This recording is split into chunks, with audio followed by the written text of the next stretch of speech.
En tant qu'exemple, j'aimerais maintenant vous expliquer l'utilisation et les éléments de l'afficheur. Un cas pratique, dans le cas d'une détection d'une bouche d'égout, vous sera présenté plus tard. Lors de la prise en main d'un Ferrotec FT10, tenez-le de façon détendue dans la main. Démarrons le FT10 en maintenant pendant environ une seconde le bouton d'arrêt marche. Prenez garde à ne pas toucher la zone tactile pendant que l'écran affiche Don't Touch. Le Ferrotec FT10 est désormais prêt à l'utilisation. Dans la zone en haut à droite se situe la valeur de détection. La valeur devient plus importante lorsque vous vous rapprochez d'un objet métallique. Des valeurs négatives peuvent s'afficher si vous vous situez proche d'un objet très grand. À gauche de l'afficheur se trouve un cercle de ciblage. Sa taille augmente proportionnellement aux valeurs mesurées.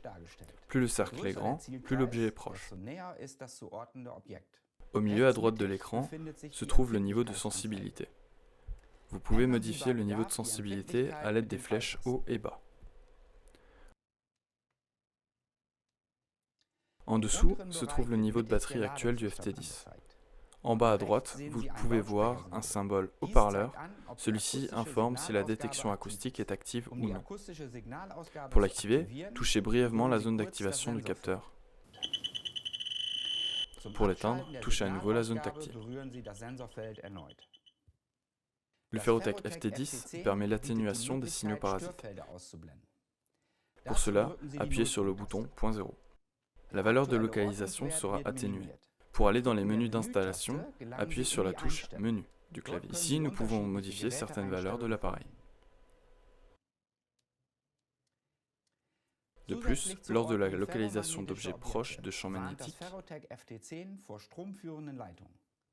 le Ferrotec FT10 préviendra la présence de câbles électriques par le symbole suivant. L'intensité du champ magnétique sera indiquée graphiquement par une barre. En éteignant le Ferrotec FT10, ce dernier garde en mémoire ses paramètres.